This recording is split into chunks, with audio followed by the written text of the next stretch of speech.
एक बार भगवान बुद्ध जी एक गांव में उपदेश दे रहे थे। वहां पर एक धनी व्यक्ति उपदेश सुन रहा था। वह भगवान बुद्ध से एक प्रश्न पूछना चाहता था, लेकिन सब लोगों के सामने प्रश्न पूछने में संकोच कर रहा था, क्योंकि उसकी गांव में काफी प्रतिष्ठा थी। प्रश्न ऐसा था कि उसकी प्रतिष्ठा दांव पर लग जाती। उपदेश खत्म होने के बाद जब सब लोग चले गए, तब उसने बुद्ध के सामने हाथ जोड़कर प्रश्न पूछा, प्रभु, मेरे पास सब कुछ है, धन दौलत प्रतिष्ठा, किसी भी चीज की कोई कमी नहीं है, लेकिन मैं खुश नहीं हूँ। खुश रहने का राज क्या है? मैं जानना चाहता हूँ कि हमेशा खुश कैसे रहना चाहिए। यह सुनकर भगवान बुद्ध उसे अपने साथ जंगल में ले गए और सामने एक बड़े पत्थर को देखकर कहा कि इस पत्थर को उठाकर मेरे साथ चलो। कुछ समय बाद उस व्यक्ति के हाथ में दर्द होने लगा, लेकिन वह चुप रहा। काफी समय बीत जाने के बाद उससे दर्द सहा नहीं गया और बुद्ध जी से कहा, मेरे हाथ में बहुत दर्द हो रहा है। बुद्ध जी ने कहा, पत्थर नीचे रख दो, और पत्थर नीचे रखते ही उसे राहत महसूस हुई। तब बुद्ध जी ने समझाया कि यही खुश रहने का राज है। उस व्यक्ति को कुछ समझ नहीं आया।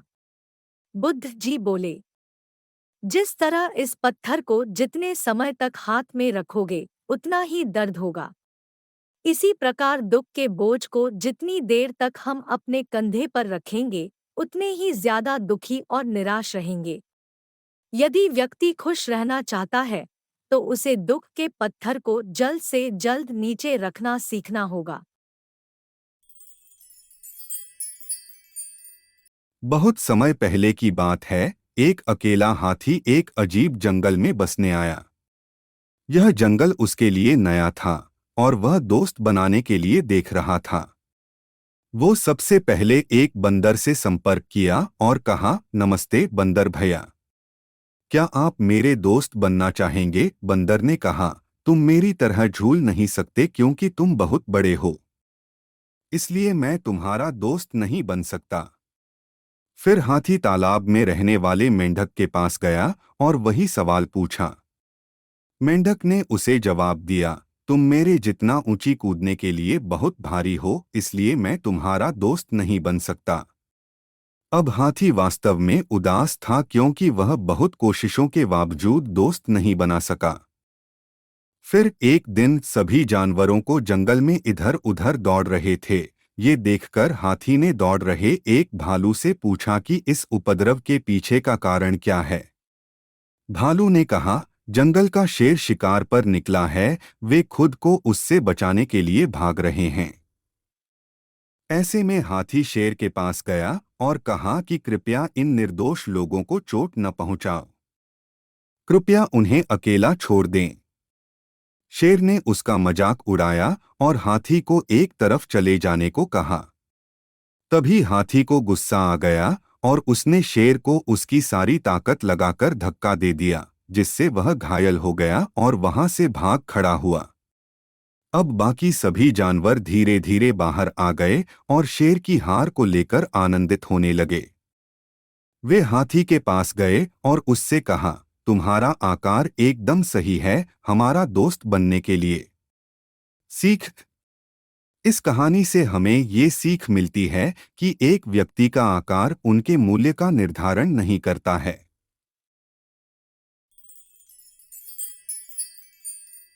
एक बार की बात है, दूर एक रेगिस्तान में एक गुलाब का पौधा था जिसे अपने सुंदर रूप, गुलाब का फूल पर बहुत गर्व था। उसकी एकमात्र शिकायत यह थी कि एक बदसूरत कैक्टस के बगल में बढ़ रही थी। हर दिन सुंदर गुलाब कैक्टस का अपमान करती थी और उसका मजाक उड़ाती थी, जबकि कैक्टस चुप रहता था। आसपास के अन्य सभी पौधों ने गुलाब को समझाने की कोशिश की, लेकिन वह भी अपने ही रूप से प्रभावित थी। एक चिलचिलाती गर्मी, रेगिस्तान सूख गया और पौधों के लिए पानी नहीं बचा। गुलाब जल्दी मुरझाने लगा। उसकी सुंदर पंखुड़ियां सूख गईं, उसने अपना रंग खो दिया। एक दिन दोपहर में गुलाब ने ये नज़ारा देखा कि एक गौरैया कुछ पानी पीने के लिए अपनी चोंच को कैक्टस में डुबा रही थी। यह देखकर गुलाब के मन में कुछ संकोच आया। हालांकि शर्म आ रही थी, फिर भी गुलाब ने कैक्टस से पूछा कि क्या उसे कुछ पानी मिल सकता है। इसके जवाब में दयालु कैक्टस आसानी से सहमत हो गया। गुलाब को अपनी गलती की एहसास हुआ, वही उसने एक दूसरे की मदद की इस कठिन गर्मी को पार करने के लिए। सीख। इस कहानी से हमें ये सीख मिलती है कि कभी भी किसी को उनके दिखने के तरीके से मत आंकिए। बहुत पहले की बात है, 3 मछलियां एक ऐसी तालाब में रहती थी जो बहुत खूबसूरत था। उन तीनों में बहुत गहरी दोस्ती थी और दिन भर तैरते हुए आपस में खेलते रहते थे। उन सभी का समय बहुत ही खुशहाल बीत रहा था।